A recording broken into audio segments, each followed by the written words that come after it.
सीताराम। दंडवत प्रणाम सभी समाज बांधवों को। मैं राजेंद्र वैष्णव, औरंगाबाद महाराष्ट्र से, अध्यक्ष भारतीय वैष्णव बैरागी ज्ञाति समाज। सभी समाज बांधवों का इस पटल पर मैं स्वागत करता हूं। भाइयों, समाज में निरंतर चर्चा चल रही है। व्हाट्सएप के माध्यम से, टेलीग्राम के, कुटुंब के माध्यम से, फेसबुक पर अनेक प्रकार की चर्चाएं होती है। सामाजिक समस्याओं पर होती है, कुरीतियों पर होती है, परंपराओं पर होती है। मुझे लगा कि मेरे मन में भी कुछ विचार आया जिसको मैं व्यक्त करना चाहता हूँ। मैं समूचे समाज के सामने इस विषय को रख रहा हूँ। भाइयों, भारत में तेजी से आर्थिक और राजनीतिक बदलाव हो रहे हैं। जब आर्थिक और राजनीतिक बदलाव होते हैं तो इसका सीधा असर समाज पर पड़ता है, सभी समाज पर पड़ता है। उसी तरह हमारे समाज पर भी पड़ता ही है। ऐसे में सामाजिक संरचनाएं टूटती है। संरचनाओं के टूटने से उसका असर लोगों की मानसिकता पर गहरा पड़ता है। ये तय है कि इससे हर उम्र और हर तबके के लोगों पर कुछ इसका प्रभाव लोगों को झेलना पड़ता है। लेकिन जो सामाजिक बदलाव हो रहा है, क्या वो सही है? क्या जिन हालात में हमारा समाज रह रहा है, जिन हालातों से गुजर रहा है, क्या हम उससे संतुष्ट है? क्या हमारे समाज के हर तबके की इच्छाएं पूरी हो रही है? क्या हर तबके तक वो सारी चीजें पहुंच रही है जिनकी उन्हें उम्मीद है?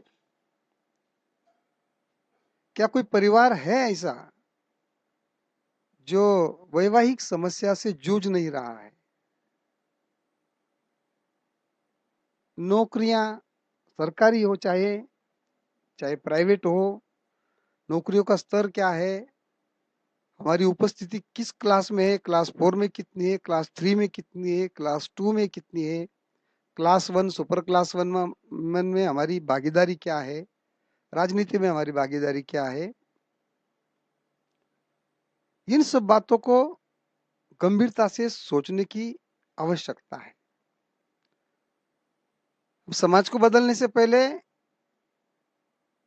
कुछ हमको खुद को बदलना होगा। दुनिया को बदलने से तो पहले ये ठीक होगा कि हम खुद को बदल ले। कुछ बदलाव हमको हमारे अंदर करने होंगे। कुछ गलतियां हो रही है, हो सकता है वो आचरण को लेकर हो, रहने को लेकर हो, खाने को लेकर हो, पीने को लेकर हो। अब हम ही जो लोग समाज को दिशा देने का काम करते हैं, जो लोग समाज के लिए एक नेता के रूप में उभरते हैं, एक सामाजिक कार्यकर्ता की दृष्टि से समाज आपकी हमारी तरफ देखता है, तो हमारा आचरण कैसा होना चाहिए, इस पर भी हमको सोचने की आवश्यकता है। आज का समाज क्या चाहता है? क्योंकि इस बदले हुए युग में समाज की चिंता करने वाले लोग बहुत कम हैं। कुछ लोगों के पास कुछ शक्तियां भी प्राप्त हो जाती है, कुछ पावर आ जाता है, तो अपनी पावर का भी इस्तेमाल करते हैं। बहुत बार ऐसे लोग जब समाज के सामाजिक संगठनों में होते हैं कि जिनके पास पावर है, पैसा है, उनके पास ये समय नहीं होता कि वो समाज के लिए कुछ करें। हर आदमी ऐसे नहीं होता, लेकिन बहुत बार ऐसे होता है। ये भी सही है कि पहले जैसी निष्ठा समाज के विषय में ज्यादा लोगों में नहीं होती, क्योंकि सब अपने अपने कर्म कामों में, अपने परिवारों में, अपनी नौकरियों में, अपने बिजनेस में बिजी होते हैं। तो समाज के प्रति, समाज में बदलाव के प्रति, समाज में विकास के प्रति जो निष्ठा चाहिए, वो निष्ठा की कमी निश्चित रूप से हमारे भी समाज में खल रही है। बिना किसी स्वार्थ के समाज के उत्थान के लिए कोई कुछ करे, इसके लिए उसके पास समय होना चाहिए, कुछ पैसा भी होना चाहिए, ये बात सही है। लेकिन केवल बहुत सारा पैसा है तो उनके अपने अपने व्यवसाय है, उद्योग है, तो स्वयं अपने विचारों से वो किसी संगठन को चला नहीं पाते, समाज के विकास के बारे में सोच नहीं पाते। पहले तो समाज का दबाव था, एक डर था समाज का। आज वो डर नहीं रहा। हर कोई व्यक्ति जो है वो पूर्ण रूप से आजाद हो चुका है, कोई दबाव नहीं है। धीरे धीरे ये दबाव कम होता गया और व्यक्ति अपने मन से जीने लगा। इसके लिए सबसे पहले हमको चाहिए कि हम जिस समाज में पैदा हुए हैं, हमारा जन्म हुआ है भाग्य से, उस समाज के अनुरूप, उस वैष्णवता के अनुरूप हम अपने आप को बनाए, हम उधर मुड़े, हम उधर परिवर्तन करें। अपने परिवार में हम उन बातों का अमल करें, तभी कुछ नया समाज निर्माण हो सकता है। हमारी पहचान भी हमारे समाज के द्वारा ही बनती है। जब हम एकत्रित होते हैं ना, तो एक नई चेतना का जन्म होता है। जब हम सामूहिक निर्णय लेते हैं तो समाज का निर्माण अपने आप होता है। यानी अगर हम एक होंगे तो निश्चित रूप से कुछ न कुछ, किसी न किसी मंजिल को प्राप्त किए बिना नहीं रहेंगे। समाज का उत्थान कैसे हो? इस तरह की सोच रखने वाले व्यक्ति युगों तक याद किए जाते हैं। जिनके हाथों समाज में कुछ क्रांतिकारी विकास होता है, क्रांतिकारी उत्थान होता है, वो युगों तक याद रखे जाते हैं। जो लोग समाज के प्रति, समाज के उत्थान के प्रति सकारात्मक सोच रखते हैं और इस दिशा में अपना समय समर्पित करते हैं, अपने विचार समर्पित करते हैं, अपना ज्ञान समर्पित करते हैं, ऐसे लोगों को निश्चित रूप से याद किया जाता है। समाज के हर शख्स का एक उद्देश्य होना चाहिए कि किस तरह से समाज का विकास हो। इसके लिए बच्चों की शिक्षा, रोजगार, व्यवसाय, संस्कृति, परंपराएं, इनको बेहतर करने की दिशा में प्रयास करने की इच्छा होना चाहिए, करने की समझ होनी चाहिए। कौन सी चीजें हैं जो कुरीतियां हैं और कौन सी चीजें हैं जो अच्छी रीतियां हैं, किन रीतियों का, किन परंपराओं का संवर्धन होना चाहिए, सुरक्षा होनी चाहिए, रक्षण होना चाहिए, और कौन सी चीजें हैं जो कुरीतियों की गिनती में आती है, इसका निर्णय करने की भी क्षमता होनी चाहिए। हमको मतभेद, पंथभेद, मनभेद बुलाकर समाज के सभी फिरकों ने सामाजिक एकता दिखाने के लिए आगे आना चाहिए। आजकल हर कोई समाज के उत्थान की बात करता है। कुछ लोग होते हैं कि वो कहते हैं कि मैं इतनी संस्थाओं में पदाधिकारी हूँ, मैं फला में अध्यक्ष हूँ, फला में मंत्री हूँ, इधर महासचिव हूँ। मेरे विचार में ये लक्ष्य दिशाहीन है, क्योंकि वर्तमान युग में इतना समय किसी के पास नहीं कि वो इतनी सारी संस्थाओं के लिए अलग अलग पदों पर रहे, समय भी दे, अपने विचार भी व्यक्त करे। वास्तविकता तो यह है कि समय तो व्यक्ति अपने परिवार और स्वयं के लिए भी नहीं दे पा रहा है। अगर वो स्वयं के लिए दे पाता तो योगा करता, प्राणायाम करता, दौड़ लगाता, कुछ तो करता। हम स्वयं के लिए समय नहीं निकाल पा रहे तो परिवार के लिए कब निकालेंगे? अगर परिवार के लिए नहीं निकाल पा रहे तो समाज के लिए कब समय निकालेंगे? तो समाज के विकास कार्यों की बात तो करते हैं हम, लेकिन बहुत सारे लोग प्रतिभावान छात्रों का सम्मान करना, सामाजिक भवनों के लिए चंदा एकत्रित करना, इस तरह के कार्यों को ही सामाजिक कार्य समझ लेते हैं। ये कार्य भी जरूरी है, ऐसा नहीं कि ये गैर जरूरी है। समाज के विकास में ये भी एक हिस्सा है, लेकिन सामाजिक विकास के लिए संगठनों में शिक्षा का प्रचार, समाज के अधिकारों की सुरक्षा करना, समाज को दिशा देना। जो बच्चे, जो विद्यार्थी सक्षम हैं लेकिन आर्थिक स्थिति के कारण वो पढ़ नहीं पाते, अच्छे ट्यूशंस लगा नहीं पाते, यूपीएससी जैसी परीक्षाओं में हिस्सा नहीं ले पाते, मार्गदर्शन को मिल नहीं पाता आर्थिक स्थिति की वजह से, ऐसे बच्चों को मदद करना, उनके लिए आगे आना, उनके लिए कोई प्लेटफॉर्म बनाना।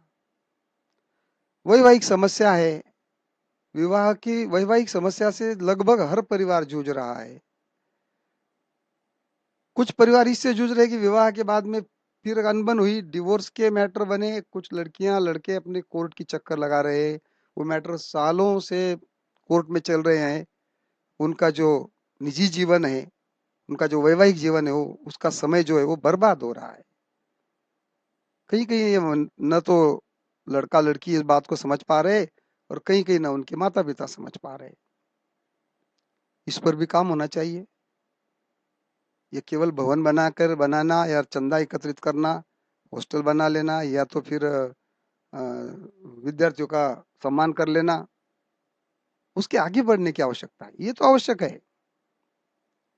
समाज में जो पिछड़ापन है, अंधविश्वास है, अशिक्षा है, गरीबी है, अधिकारों का हनन है, शोषण है, कुरीतियां है, दिखावा है, इन बुराइयों का बोलबाला है। हम कहते तो हैं कि मृत्यु भोज पाप है, लेकिन जब हमारे पिताजी जाते हैं, हमारी माताजी जाती है, हमारे परिवार में से कोई व्यक्ति परलोक गमन करता है, तो हम उस परंपरा को नहीं तोड़ पाते, क्योंकि परंपराएं तोड़ना जरूरी नहीं। किसी भी प्रकार के बदलाव करने के, मैं इस प्रकार के बदलाव के पक्ष में हम भी नहीं है। परंपराएं जिसको जैसी निभानी है वो निभाएं, कुरीतियां जिनको लगता है कुरीतियां हैं वो छोड़ दे। लेकिन अच्छी जो बातें हैं समाज की, अच्छी जो परंपरा है, हमारी जो सांस्कृतिक धरोहर है, हमारी जो वैष्णवता है,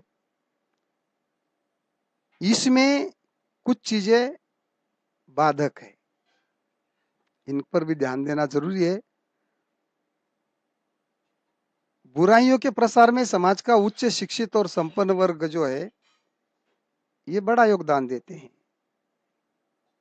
यदि कहा जाए कि इनमें से अधिकांश के सूत्रधार वही होते हैं तो शायद गलत नहीं होगा, क्योंकि आर्थिक रूप से संपन्न वर्ग जो है वो किसी भी कार्य को आसानी से कर लेते हैं या करवा लेते हैं। समस्या आती है मध्यम और आर्थिक दृष्टि से जो कमजोर वर्ग है उनकी, उनका तो जीना हराम हो जाता है।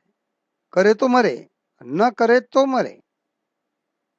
सबसे बड़ी समस्या मध्यम वर्ग के सामने ही है। इसलिए समाज के विकास के लिए शिक्षित और संपन्न वर्ग को आगे आना होगा, विविध संगठनों को आगे आना होगा। समाज को सही दिशा देने के लिए सभी वर्गों को एक एक पटल पर कहीं न कहीं विचार करने की आवश्यकता आज के समय में है। ये भी सही है कि सामाजिक बुराइयों से मुक्त करके समाज के सामने एक आदर्श प्रस्तुत करना आवश्यक है, क्योंकि जब बुराइयों का निर्मूलन नहीं होगा, दिखावा और प्रदर्शनों पर रोक नहीं लगेगी, तब तक सामाजिक शोषण बंद नहीं होगा, तब तक पिछड़ापन भी दूर नहीं होगा, तब तक समाज के सर्वांगीण विकास का सपना जो है वो एक सपना ही बनकर रह जाएगा। इसलिए समाजोत्थान के लिए मानदंड निर्धारित कर किए जाने की बहुत ज्यादा आवश्यकता है। और ये मानदंड कौन निर्धारित करेंगे? कि जो संगठनों के माध्यम से समाज से जुड़े हुए लोग हैं, उन्हीं को एक जगह आना पड़ेगा। समाज तो एक जगह ही है, संगठन अब एक जगह नहीं है।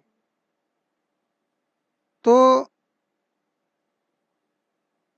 कुछ प्रश्न है जो समाज के कर्ता धर्ता है उनके लिए, क्या हम ऐसे में समाज को आगे ले जा पाएंगे? क्या हम विकसित कर पाएंगे? क्या हम कभी एक हो पाएंगे? क्या कभी हमारी मानसिकता एक होगी समाज को आगे लाने के लिए? इस बात के लिए हमारे समाज को भी समझना पड़ेगा और समाज के लिए कार्य करने वाले संगठनों को भी समझना पड़ेगा। बहुत सारा समाज आज भी गरीबी रेखा से नीचे है, इसका ध्यान रखना चाहिए। हमको सबको साथ लेके चलना चाहिए। मानते हैं कि समाज में कुछ ऐसे लोग हैं जिनकी आर्थिक स्थिति वैसी नहीं है जैसी चाहिए, इसलिए उनके मन में हीन भावना पैदा हो रही है। ये हीन भावना पैदा न हो इसके लिए सबका सहयोग आवश्यक है। जब आवश्यकता होगी तब जो भी मजबूत होंगे समाज को वो मदद करेंगे। जब तक हम साथ नहीं चलेंगे ना तब तक हमारी कमजोरी सबको झलकती रहेगी, सबको दिखाई देगी। समाज एक व्यक्ति के कहने से न तो आगे बढ़ता है न ही उसका उद्धार होता है। समाज सबको साथ रखने से आगे बढ़ेगा।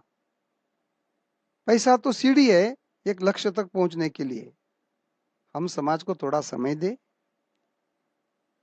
और हम थोड़ा योगदान भी दें, सबको योगदान का मौका भी दें, अवसर भी दें, तभी समाज का भला होगा। हर आदमी बड़ा ही होता है, हर आदमी का अपना अपना योगदान है समाज के लिए। सबका सम्मान करना हमको सीखना चाहिए। कहते हैं हम जैसा खाते हैं, जैसा पहनते हैं और जैसे समाज के साथ रहते हैं हम उसी की वाणी बोलने लग जाते हैं। हम भी उसी समाज से आते हैं तो हमें उसके बारे में सोचना पड़ेगा। अगर समाज सहयोग करेगा तो निश्चित रूप से हम लोग इस लक्ष्य में कामयाब होंगे। आप लोगों से एक करबद्ध निवेदन है, प्रार्थना है कि हम ये नीच ऊंच, छोटा बड़ा, ये मेरा नहीं वो मेरा नहीं, इस बात का त्याग करें। जब तक हम इकट्ठा नहीं होंगे, एक जगह नहीं आएंगे, तब तक किसी प्रकार की अपेक्षा करना मुझे नहीं लगता कि हम कहीं उस अपेक्षा की पूर्ति कर पाएंगे। कामयाब होना है तो एक होना पड़ेगा। रही बात चतुसंप्रदाय, 52 द्वारे, द्वारा गोत्र, ये सब सही बातें अपने अपने स्तर पर, अपने अपनी जगह पर सही है। लेकिन इन बातों का उल्लेख, इन बातों का लेन देन, इन बातों का व्यवहार केवल और केवल शादी ब्याह के अलावा किसी और जगह पर आवश्यक नहीं है, जरूरी भी नहीं है। जिनको अपनी रिश्तेदारी चतुर्थ संप्रदाय में ही करनी है वो चतुर्थ संप्रदाय में ही करे, वो बिल्कुल बदलाव करने की आवश्यकता नहीं है। लेकिन एक वैष्णव शब्द के नीचे हम समूचे समाज को अगर संगठित कर पाए, क्योंकि वैष्णव बहुत व्यापक है, इसकी व्यापकता को हम समझे।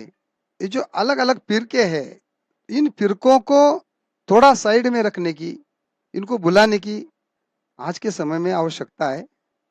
जब हम संख्या बल के स्तर पर अपनी मांगों को, अपने विचारों को जमीन तक लेके जाएंगे तभी ये निश्चित रूप से हमको इसमें कुछ ना कुछ यश जरूर मिलेगा।